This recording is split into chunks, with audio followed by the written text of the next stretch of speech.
When players first meet Becki the Bride, they can't help but smile at her impressive presence as the initial major boss character. Her distinctive appearance, paired with an engaging soundtrack, enhances her performance, perfectly aligning with the humorous references to Reezzhaa and similar themes, leaving everyone in joyful laughter. However, as we explore the details of her wedding through various documents, the mood shifts dramatically. What began as a light-hearted encounter soon transformed into a poignant experience, turning those happy tears into ones of sadness as we uncover the deeper story behind her character. You may not bury the bride. It begins with the first emergence of the situation. As a key component of the United States Armed Forces, the United States Army's mission was to establish a quarantine and facilitate the evacuation of Los Angeles during the outbreak. Los Angeles served as a metaphorical island, completely quarantined from all directions, land, sea, and air. In the airspace, we witnessed this firsthand, first introduced in the game's opening sequence. There, the refugees' humanitarian conditions were highlighted as shown by Amy and a soldier wielding a thermal gun. After their escape, they were directed to an airport shuttle to board their respective evacuation flights. During this process, the Slayers were assigned the same evacuation flights, 71 Heavy. Observing how Amy managed to enter, or even how Ryan disguised himself as a firefighter to get through, raises the question, does this indicate a lack of diligence in selecting refugees? Certainly not. At this shuttle stage, a lethal system was implemented that transformed the sprinklers from water to fire, ensuring that any chaos would result in the complete incineration of the bus to prevent the spread of infection within the quarantine. Despite this, the strict evacuation process still involves classic practices such as bribery. This is exemplified by Robert, Emma's husband. We were supposed to report to the Halperin hotel if Robert hadn't made other arrangements. Who managed to obtain information from talent agent James Muldoon. He bribed Captain Winterburn with a cash sum of $150,000, a significant amount even for a Hollywood actress of Emma's stature. You wouldn't believe what we had to pay to get on that plane. We're stuck here. However, it's not that simple. Even if they pass this shuttle stage, there are additional protocols that will be implemented in case of any flight disturbances.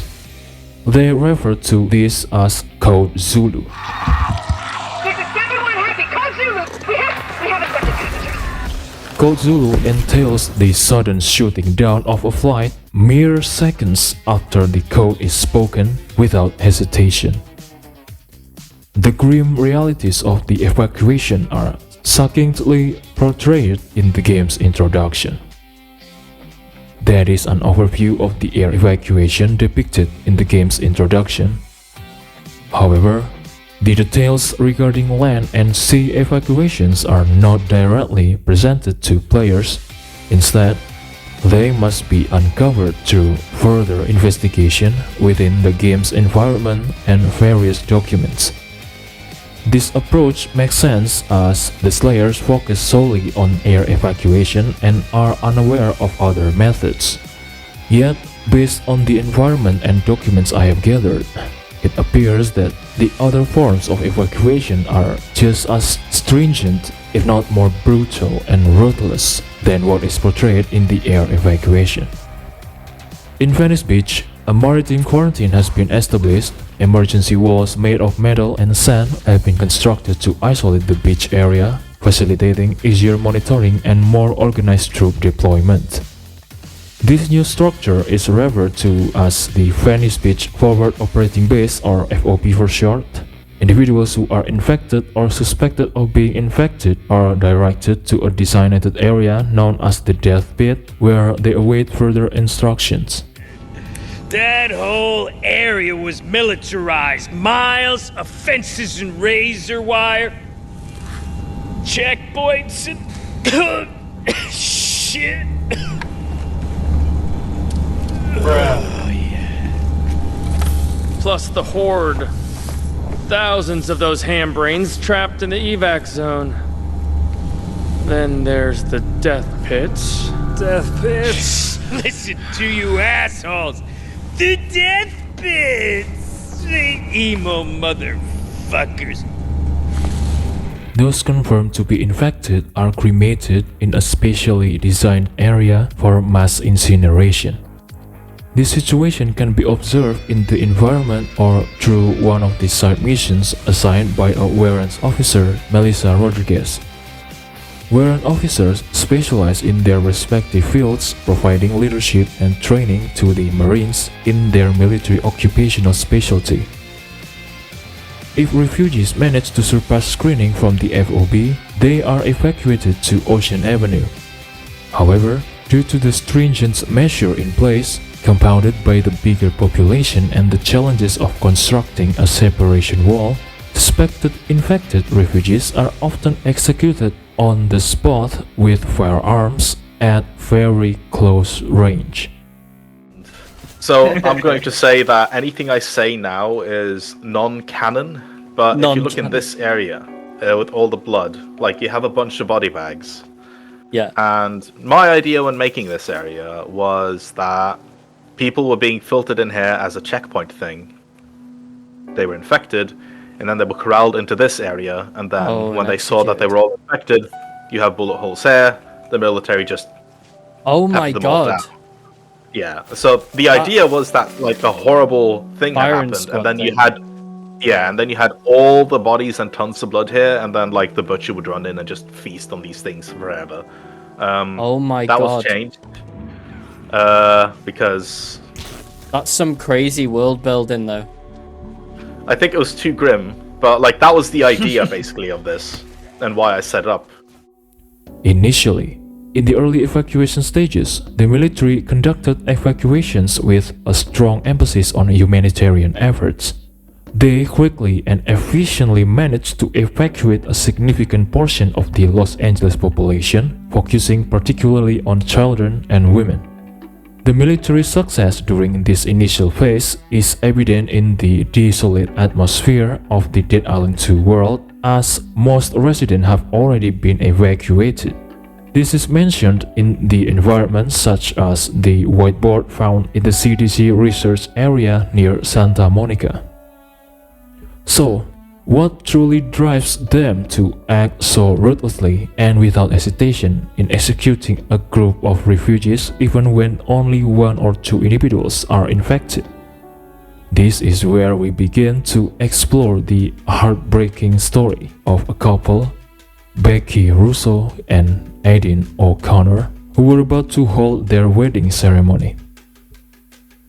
When the outbreak erupted in Los Angeles, the army swiftly deployed to the area, collaborating with other military branches including the Marines and the Navy. They partnered with the Centers for Disease Control to implement a quarantine, fight against the zombie threat, screen survivors for infection, and evacuate as many individuals as possible. To achieve these goals, they established multiple checkpoints, quarantine zones, defensive positions, and evacuation centers throughout the city, including the Halperin Hotel. At the Halperin Hotel, the army transformed the location into a designated evacuation point, preparing buses to transport survivors to safety, likely to the airport or another secure facility. This site was officially labeled Evacuation Point A, the Halperin Hotel Evac Muster Point. The area to the west of the hotel was cordoned off and monitored by a one-way checkpoint, which allowed only Homeland Security personnel to pass, with the authority to use lethal force if necessary. Amid the chaos of the zombie outbreak in Los Angeles, Becki Russo decided to marry her fiancé, Aiden O'Connor, at the Halperin Hotel on Saturday, June 22nd. However, their wedding was abruptly interrupted when the military took control of the venue, converting it into an evacuation muster point. Just as the priest was about to ask for any objections, the doors burst open and soldiers rushed in, ordering everyone to evacuate. Major Booker instructed Becki to relocate her wedding to Reno, but she adamantly refused, locking herself in her room and insisting she would not leave until she was married. Despite the couple's objections, the army proceeded with their takeover of the hotel, led by Major G.S. Booker. The front parking lot was repurposed as a drop-off area for evacuation buses, while pedestrians underwent baggage checks before being allowed to enter the hotel in a controlled manner. The authorities emphasized the need for calmness, maintaining a 6-foot distance, removing headwear, and avoiding any loud or aggressive behavior which could be misinterpreted as signs of infection.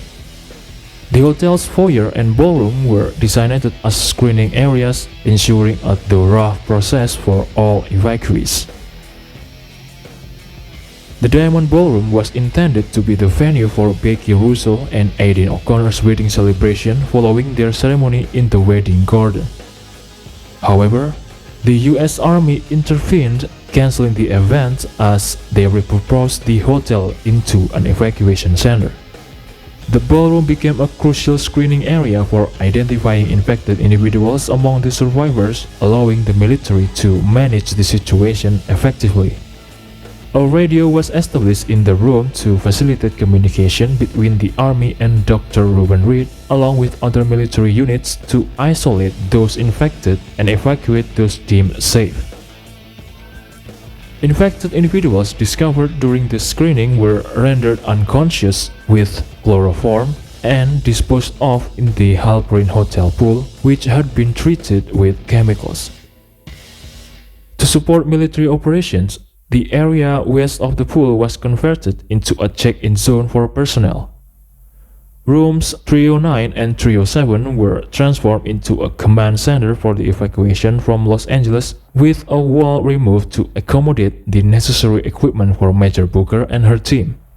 Additional rooms were designated for storing army supplies, while various computers and communication devices were set up in the newly created command space to streamline the evacuation process. Survivors underwent infection checks based on the CDC's toolbox criteria and the Visual Extremities Check (VAC) principle.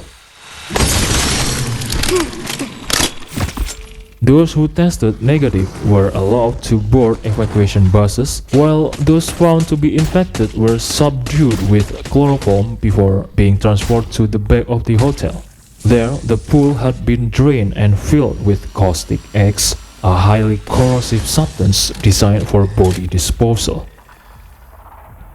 Unfortunately, some bodies in bags revived and attacked the personnel due to inadequate checks prior to their transfer. This oversight resulted in the deaths of at least 9 soldiers during these incidents.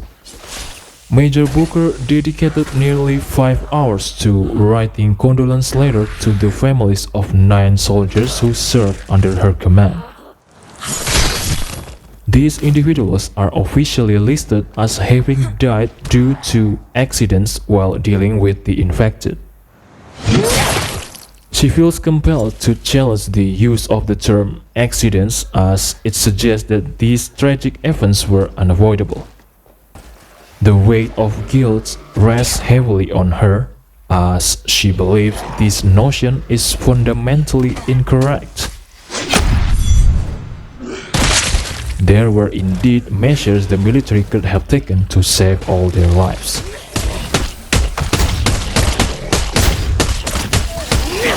Booker argues that if they were facing a rational enemy, the established rules of engagement would be appropriate and effective. However, she asserts that the infected do not fit this description. They are not civilized beings, but rather feral creatures. This realization leads her to conclude that the rules of engagement should not apply to such entities. She insists on the necessity of eliminating any hesitation and advocates for the immediate execution of every infected individuals before they can pose a threat. If the military does not revise the rule of engagement promptly, she warns that they risk losing everything. This is the moment when all evacuation sites, whether on land, water or air, begin to adopt faster and zero-tolerance approaches. On the other hand, in a heartfelt letter to her fiancé, Becki expresses her determination to move forward with their wedding plans despite the chaos surrounding them. She dismissed concerns about attendance, military presence, or any potential disruptions during the ceremony. Becki emphasizes that their love should triumph over any challenges, even in the face of an apocalyptic scenario. Her unwavering resolve shines through as she declares her refusal to give up on their dream, urging Aiden to join her in making their wedding a reality. The situation took a dark turn when Aiden was discovered to be infected. Following orders from Major G.S. Booker, he was rendered unconscious with chloroform and disposed of in the Halperin hotel pool, which had been contaminated with corrosive caustic eggs to eliminate infected bodies. This drastic measure highlights the severity of the crisis they were facing. The precise reasons behind Halperin's downfall and the situation at other evacuation centers remain ambiguous, but it likely resulted from a combination of factors. Earthquakes such as those affecting the evacuation airfield and the emergence of powerful apex zombies rebelling at different centers contributed to the chaos. Some incidents have been corroborated by environmental evidence and encounters with zombies. For example, trails at the Santa Monica CDC headquarters indicate that Butcher instigated the turmoil within the lab. Furthermore, at Venice Beach, the Crossers emerged from a strongman competition that took place during the outbreak. Zompocalypse kicks off the week of the strongman competition. Giant fucking roid-soaked monsters everywhere!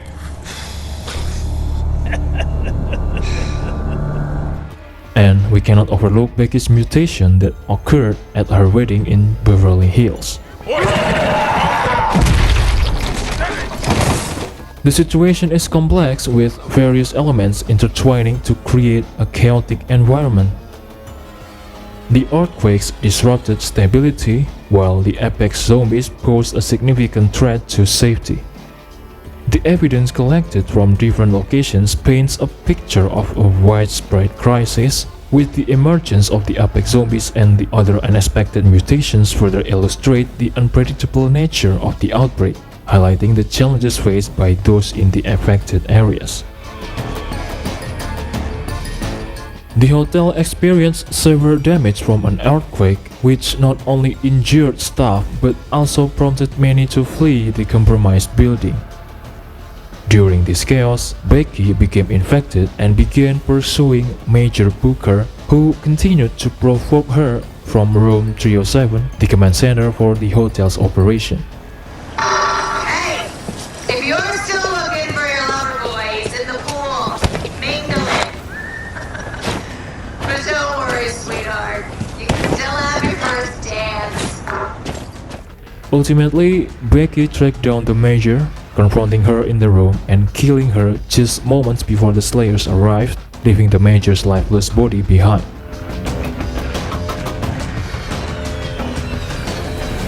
Becki's story stands out as one of the most tragic events in Dead Island 2 because it illustrates the struggle of someone who relentlessly pursued their dreams, only to face continuous obstacles and threats. Typically, those who put in such efforts eventually reach their goals, but in Becki's case, she is left with nothing but death and devastation.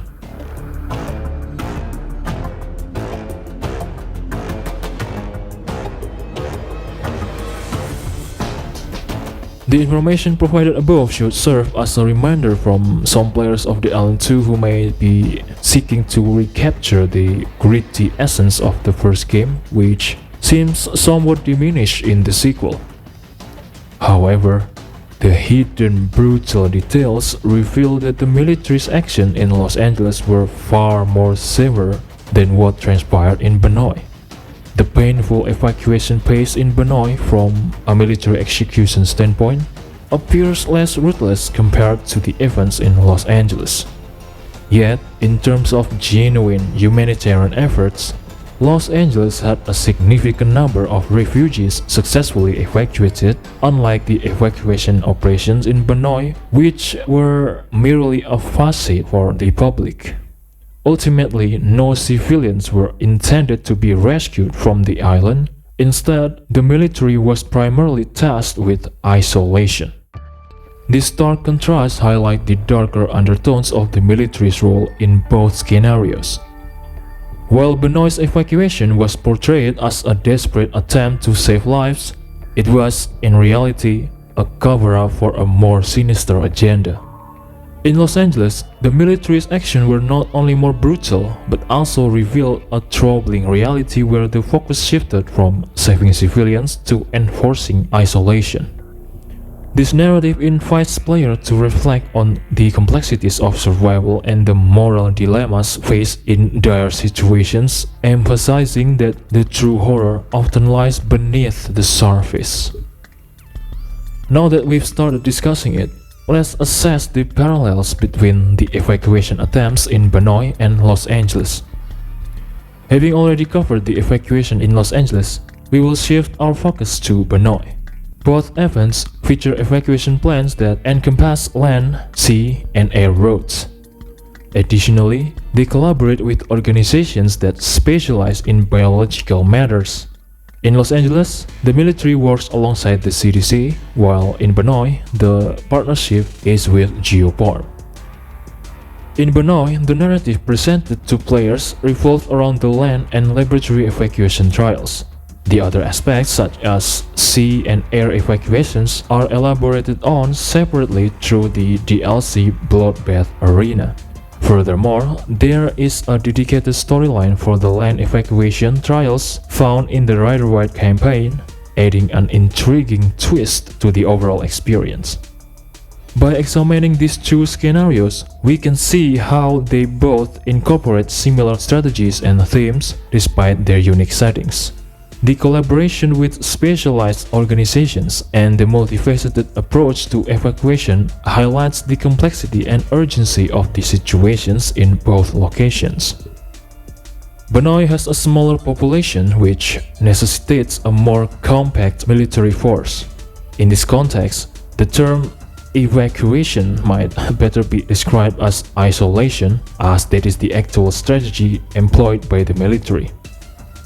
The isolation operation was led by Lieutenant Colonel Rider-Waite along with one of his subordinates, Bernard Green, and Major Dixon, who was in charge of the troops stationed at the Bloodbath Arena lobby. If you're looking for the evacuation point, you're too late. It's closed. Colonel White's orders. This is an old bomb shelter, very well fortified. It was the evacuation point for anyone exposed to the disease. They were examined and quarantined in hopes that help would arrive. But the contagion spread, and finally they told us to shut this place down. What, shut it down? What about the infected? And we were ordered to kill them. Every last one of them. To halt the spread. Major Dixon's talking to the troops. He's our commanding officer.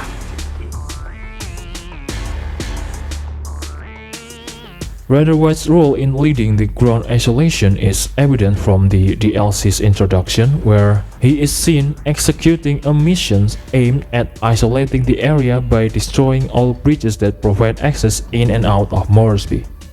However, due to unforeseen circumstances, this isolation mission ultimately failed, allowing the outbreak to spread across the entire island. In response to this situation, Ryder ordered Major Dixon to eliminate all infected individuals at the various evacuation points.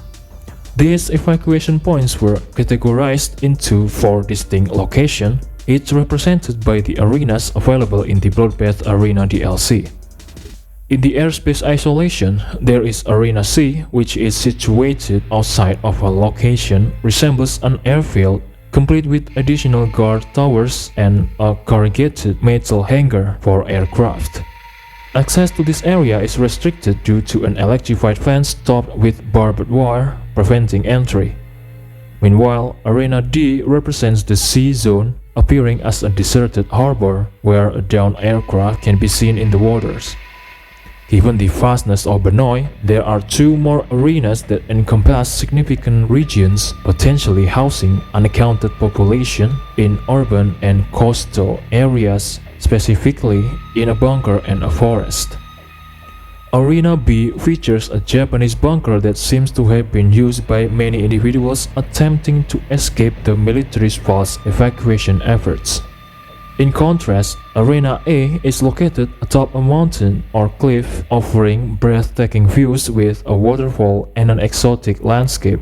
From this vantage point, one can see a hotel and a lighthouse, but caution is advised due to the inherent dangers of the location. This area may serve as an evacuation point for residents outside of Moresby, particularly in remote forests and other locations that are difficult to access for population tracking. Overall, these arenas highlights the diverse and complex environment of Banoi.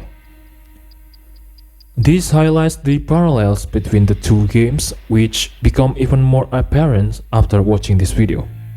However, we almost overlook the similarities present during the evacuation phase, particularly the tragic events tied to love. In Banoi, we have Ryder and Emily, while in Los Angeles, there are Becki and Aiden. What's on your thought about it all? I am Fury Rust. Thanks for watching, and I'll see you down the line. You have to get it. Can you hear me?